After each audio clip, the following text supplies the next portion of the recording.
ఈరోజు నెమ్మదిగా హిందువులపై జరుగుతున్న అకృత్యాలు బయట వస్తున్న వేళ బంగ్లాదేశ్ కూడా కొంత సెల్ఫ్ డిఫెన్స్లో పడాల్సిన పరిస్థితి.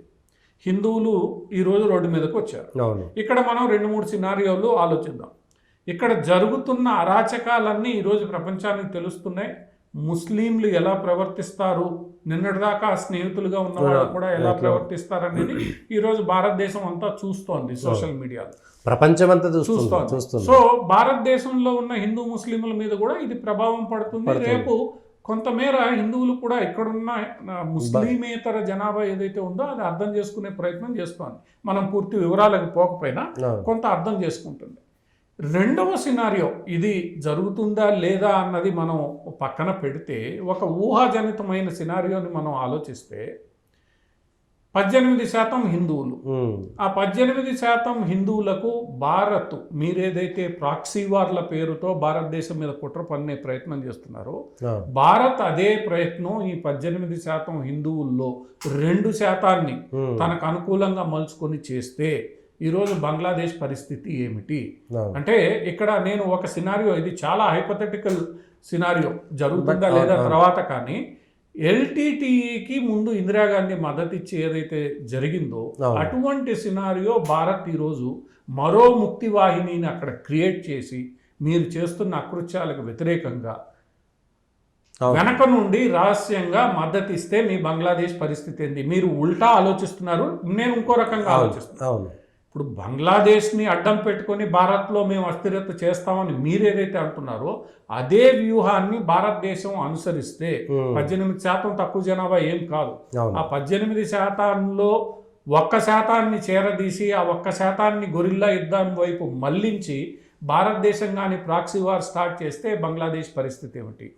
ఇక్కడ జరుగుతున్నది ఏంటంటే, బంగ్లాదేశ్ ముస్లింలు అనే పేరుతో భయపెట్టే ప్రయత్నం, బెదిరించే ప్రయత్నం ఏదైతే చేస్తున్నారో అదే ఈరోజు భారతదేశం చేస్తే ఏంది బంగ్లాదేశ్ పరిస్థితి?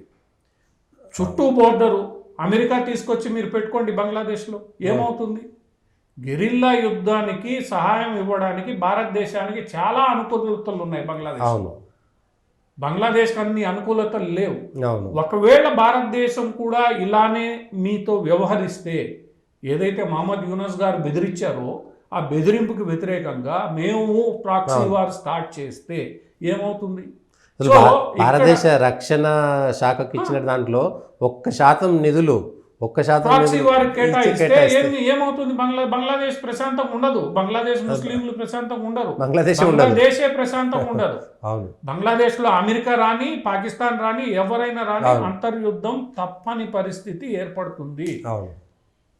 ఆ విషయాన్ని బంగ్లాదేశ్ వాళ్ళు కూడా గుర్తుపెట్టుకోవాలి. భారతదేశాన్ని బెదిరించడం కాదు.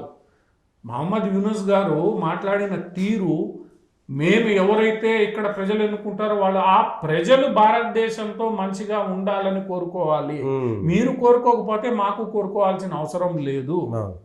It's as simple as that. ఈరోజు భారతదేశ ప్రభుత్వ విధానం, నువ్వు తప్పు చేస్తే నేను తప్పు చేస్తాను, నాకేం అభ్యంతరం లేదు. నువ్వు చేసే ప్రాక్సీ వార్, నేను ప్రాక్సీ వార్ స్టార్ట్ చేస్తే ఏమవుతుందండి? బంగ్లాదేశ్కి వేరే జలంతర్గాములు రాలేవు. భారత్ అడ్డుకట్ట వేస్తే వేరే సైన్యం రాలేదు. 1977లో అమెరికా దీన్ని పంపించే లోపలనే మొత్తం తేల్చవతలు బారేశారు. రష్యా ఈరోజు భారతదేశంతో ఉంది. మరి బంగ్లాదేశ్ ఏమనుకుంటోంది? సో ఇవన్నీ కూడా బంగ్లాదేశ్ని చూపించి ఈరోజు భారతదేశంలో ప్రతిపక్షాలు కూడా మోడీ ప్రభుత్వాన్ని బెదిరించే ప్రయత్నం ఏం చేస్తారు మీరు? ఓకే, మోడీ ప్రభుత్వం ఏం చేయదు. ఇక్కడ హిందువులు, ప్రపంచవ్యాప్తంగా ఉన్న హిందువులు కలిసికట్టుగా నిర్ణయం తీసుకుని బంగ్లాలో హిందువులకు మేము మద్దతు ఇస్తాం, ఆయుధాలు సరఫరా చేస్తాం, ఇంకోటి చేస్తాం అని నిర్ణయించుకుంటే, మీరు రెచ్చగొడితే ఆ నిర్ణయానికి హిందువులు, ప్రపంచవ్యాప్తంగా ఉన్న హిందువులు వెళ్తే ఏంటి పరిస్థితి? సో బంగ్లాదేశ్ కూడా అర్థం చేసుకోవాల్సింది ఏంటంటే, ఇద్దరం బాగుండాలి. ఒకళ్ళనొకళ్ళు రెచ్చగొట్టే ప్రయత్నం మనం చేయకూడదు. అంటే ఇక్కడ దేశాలని రెచ్చగొట్టే ప్రయత్నం ఒకటి, అక్కడ ఉన్న హిందూ సమాజాన్ని భయపెట్టడం ద్వారా ప్రపంచవ్యాప్తంగా ఉన్న హిందువుల్ని భయపెట్టడం ఒకటి.